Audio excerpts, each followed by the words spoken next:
नमस्कार, तूही रे माझा मित्र या मालिकेच्या आजच्या भागात आपण पाहणार आहोत. ईश्वरीचा हात पोचत नाही तरी ती कपबोर्डवरती बॅग ठेवते आणि ती बॅग ठेवता ठेवता पडणार तितक्यात अर्णव तिला पकडतो. अर्णव ईश्वरीला बोलतो की कोणी सांगितलं होतं बॅग वरती ठेवायला? जी कामं झेपत नाही ती करायची कशाला? पडली असती तर? तेव्हा ईश्वरी अर्णवला म्हणते की जानबुजके जानबुजके केलं आहे तुम्ही हे सर्व. अर्णव म्हणतो की व्हॉट जानबुजके?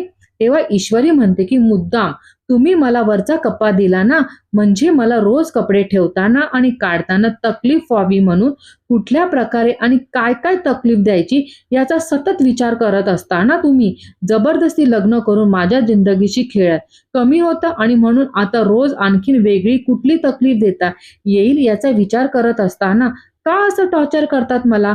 अर्णव म्हणतो की टॉर्चर तुझ्यासाठी कपबोर्ड मध्ये जागा करून दिली त्याला टॉर्चर म्हणतेस तू? तेव्हा ईश्वरी म्हणते की हो, टॉर्चरच आहे हे. सोडा मला, आताच्या आता सोडा मला. असं उचलून घेण्याचा तुम्हाला हक्क आहे असं वाटलंच कसं तुम्हाला? तेव्हा अर्णव म्हणतो की व्हॉट ब्लडी हक्क? पडली असती तू आणि मला हौस नाही आहे तुला उचलून घ्यायची. थँक्स म्हणायचं सोडून आरोप करते माझ्यावर. ईश्वरी म्हणते की थँक्स आणि तुम्हाला दिमाग खराब नाही झालं आहे माझं? सोडा म्हटलं ना. तेव्हा लगेच अर्णव म्हणतो की सोडू?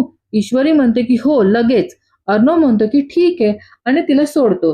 ईश्वरी खाली पडते आणि रागानेच पाहते. तुमची मनमानी चालून घ्यायला ना तुमचं ऑफिस नाही आहे आणि मी तुमची पीए नाही आहे, समजलं ना? तेव्हा अर्णव म्हणतो की कोण आहेस, कोण आहेस तू माझी? तेव्हा ईश्वरी काहीच बोलत नाही. ईश्वरी उठायला जाते पण तिला उठायला येत नाही. अर्णव तिला मदतीचा हात देतो पण त्याची मदत ती घेत नाही आणि त्याचा हात झटकते. अर्णव तिला पकडूनच उभा करतो. अर्णव ईश्वरीचे कपडे बेडवरती ठेवतो आणि स्वतःचे कपडे वरती ठेवून देतो आणि म्हणतो की तुझी हाईट पोचणार नाही, वरचा कप्पा खालचा कप्पा इतका विचार केला नव्हता. रूम शेअर करायची सवय नाही आहे मला, पण घेईल करून. तू सुद्धा करून घे. ईश्वरी म्हणते की नाही केलं तर? अर्णव म्हणतो की करावं तर लागेल, रिकाम्या जागा भराव्या तर लागतीलच, मग तो कपाटाचा कपडा असो किंवा मन. ईश्वरी म्हणते की काय? अर्णव म्हणतो की जागा भर, स्पेस शेअर करून. वन मोर इम्पॉर्टंट थिंग, सतत तुझ्याशी आर्ग्यू करत बसण्यात आणि भांडण्यात माझ्याकडे एनर्जी आणि वेळ दोन्ही नाही आहे. त्यामुळे सगळं एक्सेप्ट करून तसं जगायचं आहे की सतत चिडचिड करत बसायचं आहे? It's your choice. Since we are married does not change. तेव्हा ईश्वरी परत चिडून म्हणते की हे कपडे परत लावायचे का? अर्णव म्हणते की तुझे कपडे आहे ना, मग तूच लाव. नसतीच लावायचे आहे तर बाल्कनी आहे इथे फेकून दे. ईश्वरी चिडूनच कपडे लावत असते. दुसरीकडे आपण पाहतो की किचन मध्ये अंजली खीर बनवत असते. तेव्हा मामा म्हणतो की वाव, सुगंध छान सुटला आहे, काय आहे विशेष? तेव्हा अंजली म्हणते की खीर बनवली आहे. मामा म्हणतो की आज एकदम खीर, काय विशेष? अंजली म्हणते की अरे आपल्या नवीन गोड कपल आहे की नाही, म्हटलं त्यांच्यासाठी काहीतरी हाताने छान गोड बनवू. अंजली मामाला खीर देते आणि म्हणते की कशी झाली सांग. तेव्हा मामा खीर खातो आणि म्हणतो की अप्रतिम. तितक्यात ईश्वरी सुद्धा येते. मामा अंजलीला म्हणतो की तुझ्या या सगळ्या भावना यात उतरल्या आहेत. अंजली थँक्यू म्हणते. ईश्वरी म्हणते की येऊ? अंजली म्हणते की ये. मला वाटलं तुझा आज पहिला दिवस आहे तर तू येणार नाही, पण आपल्या नवीन सुनबाई किचन मध्ये हजर आहे, ऑन ड्युटी. ईश्वरी म्हणते की काय करायचं आहे का? अंजली म्हणते की हवं ते कर, तुझंच किचन आहे, तुला सांभाळायचं आहे इथून पुढे. मामा म्हणतो की काय, आजपासून किचन ईश्वरी सांभाळणार आहे, म्हणजे माझी चंगळच आहे, विचार का? तेव्हा अंजली म्हणते का? यावर मामा म्हणतो की एकापेक्षा एक इंदोरी पदार्थ खायला मिळणार मला, बढिया. आणि दोघे जण हसतात. तेव्हा ईश्वरी अंजलीला म्हणते की ताई, या घरातल्या सगळ्यांच्या आवडीनिवडी काय आहे ते सांगा मला, मी लक्षात ठेवेन आणि बाकी घरच्या सगळ्या चालीरीती, सणवार आणि व्रत वैकल्य पण सांगा, शिकून घेईन. अंजली म्हणते की अगं तू करशीलच, खात्री आहे आम्हाला. म्हणजे बघ, तुला हे घर किचन नवीन वाटेल पण हळूहळू रुळशील इथे. तुला एक सिक्रेट सांगू का? तुला जर या घराला सांभाळायचं असेल तर तुला हे किचन आधी सांभाळायला लागेल, कारण या घराला एकत्र ठेवण्याचा मार्ग हा किचन मधूनच जातो असं समज. आणि हसते. अंजली म्हणते की आजी थोडी नाराज आहे तुझ्यावर आणि मामीला सुद्धा हे लग्न मान्य नाही, पण तू आता इथे जे करशील ते बघतीलच की त्या दोघी, मग त्या नाराज आहे त्या नाराजी पण निघून जाईल. ईश्वरी म्हणते की हो, मी प्रयत्न करेन. तेव्हा मामी तिथे येते आणि म्हणते की अरे वा, आधी आमच्या घरात घुसल्या आणि आता किचनमध्ये घुसल्या. आमच्या बळजबरीच्या सूनबाई, प्रगती एकदमच फास्ट आहे तुमची. मामा मध्येच बोलतो की वल्लरी. तेव्हा वल्लरी मामाला थांबवते आणि म्हणते की मी बोलते ना तिच्याशी, आणि इशाऱ्यानेच मामाला गप्प करते. वल्लरी ईश्वरीला म्हणते की हा, तर मी काय म्हणत होते, आज पहिला दिवस आहे ना किचनमध्ये, म्हणून एक मोलाचा सल्ला देते. कसं आहे, बिझनेसमॅन फॅमिलीमध्ये आली आहेस ना तू, त्यामुळे आता तुझ्या त्या मिडल क्लास शेव घातलेले इंदोरी पोहे आणि जिलेब्या तळून काहीही होणार नाही, कळलं ना? आमचा असा वेगळा क्लास आहे, वेगळं स्टेटस आहे. अरे बापरे, हे शब्द आधी कधी ऐकले पण नसतील ना ग. बरं, तुला तुझ्या भाषेत कळेल असं समजावून सांगते. हा, तुझ्या घरातला किराणा माल असतो ना महिनाभराचा, एवढा पैशाचा माझा मुलगा रोज प्रोटीन शेक पितो. रोज, कळतंय? आयुष्यात कधी ऐकलं नसतील असे पदार्थ होतात किचनमध्ये, कळलं ना?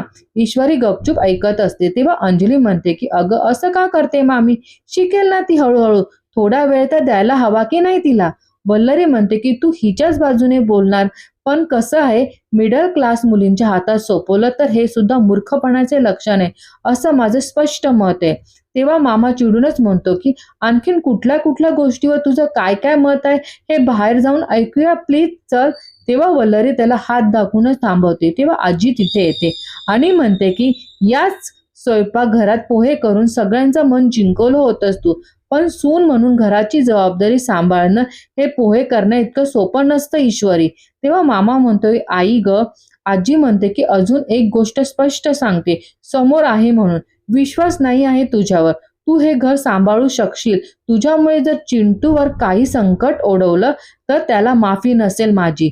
वल्लरी म्हणते की मुळात तू या घरात येणं हीच एक मोठी चूक आहे, त्यामुळे इथून पुढे तुझ्या कुठल्याही चुका सांभाळण्याची जबाबदारी आमच्यावर नाही. मामा म्हणतो की मला असं वाटतं की नव्या सुनेला विश्वासाची गरज आहे आणि आपण तो तिच्यावर ठेवायला हवा. तेव्हा वल्लरी म्हणते की विश्वास हिच्यावर, ही मुलगी काय करते हे अजून तुम्हाला आणि अंजलीला दिसत नाही आहे का? आल्या आल्या तिने अर्णवला स्वतःच्या बाजूने करून घेतलं, हे तुम्हाला सुद्धा लक्षात येत नाही आहे का? अंगठीच्या खेळामध्ये अर्णव मुद्दामून हरला, हे दिसलंच नाही आहे का तुम्हाला? कमाल आहे. आता बघा ना, स्वतःला जे जे जसं जसं हवं तसं घडवत जाते, हे बघालच तुम्ही. तेव्हा तिथे अर्णव येतो आणि म्हणतो की मामी, आय थिंक आमचं लग्न आणि मिस इंदोर या दोन्ही टॉपिकवर इनफ डिस्कशन झालं आहे आपल्या घरात ऑलरेडी. आता मिस इंदोर माझी बायको आहे आणि ते फॅक्ट तुम्हाला नाकारता नाही येणार. आणि नवरा म्हणून मी एक गोष्ट क्लिअर करतो, मिस इंदोरवरती झालेला इन्सल्ट आणि तिला जर हर्ट झालं तर ते मी सहन करणार नाही. आमचं विधिवत लग्न झालं तरी तुमचं सॅटिस्फॅक्शन होत नसेल तर आय कांट हेल्प. आणि ती फक्त माझी बायको नाही आहे, ती सुद्धा या घराची मालकीण आहे. तेव्हा सर्वजण अर्णवकडे पाहतात. आजी म्हणते की चिंटू. अर्णव आजीला थांबवतो आणि म्हणतो की आजी प्लीज प्लीज, आणि राहिला प्रश्न लग्नानंतर माझं काय बरं वाईट होईल याचा, तर तसं काही होणार नाही, हे डोक्यातून प्लीज काढून टाक. तुमच्या पत्रिकेवरती माझा विश्वास नाही आहे, कळलं? मिस इंदोर या घरची सून आहे आणि तो मान तिला मिळालाच पाहिजे, राईट मामी? वल्लरी काहीच बोलत नाही. अंजली मामा एकमेकाकडे बघून खुश होतात.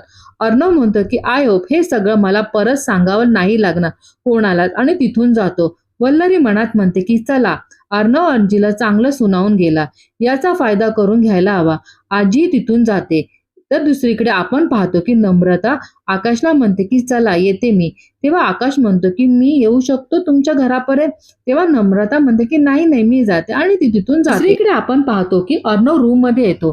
तेव्हा ईश्वरी सुद्धा येते आणि ती अर्णवला म्हणते की थांबा, काही जरूरत नव्हती हे सगळं करायची. अर्णव म्हणतो की कसली जरूरत? ईश्वरी म्हणते की हेच, सगळ्यांसमोर माझी बाजू घेण्याची काही जरूरत नव्हती.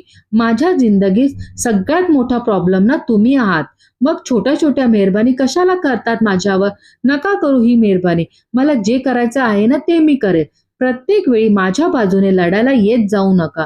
तेव्हा अर्णव म्हणतो की तुला काय म्हणायचं आहे? तुला सगळे कॉर्नर करत होते, त्यासाठी मी काहीच नाही करायचं, शांत राहायचं, नवरा आहे मी तुझा. तेव्हा ईश्वरी म्हणते की मी मानत नाही. अर्णव म्हणतो की मानावं लागेल, आणि तू पण या घरची मालकीण आहे. तेव्हा ईश्वरी म्हणते की मला हाऊस नाही आहे मालकीण व्हायची, मला जे करायचं आहे ना ते मी बघेन. प्रत्येक वेळी येऊन तुम्ही मला वाचवायची गरज नाही आहे. लॉजमध्ये आला नसताना तरी चाललं असतं. तुम्ही किती कोशिश केली ना तरीही मी तुम्हाला माफ करणार नाही आहे अर्णव सर. तर मग प्लीज हे सगळं करत नका जाऊ. उपयोग नाही आहे याचा. कारण माझ्या मनात तुमच्याबद्दल कधीच जागा निर्माण होणार नाही. आणि आजचा भाग इथे संपतो. धन्यवाद.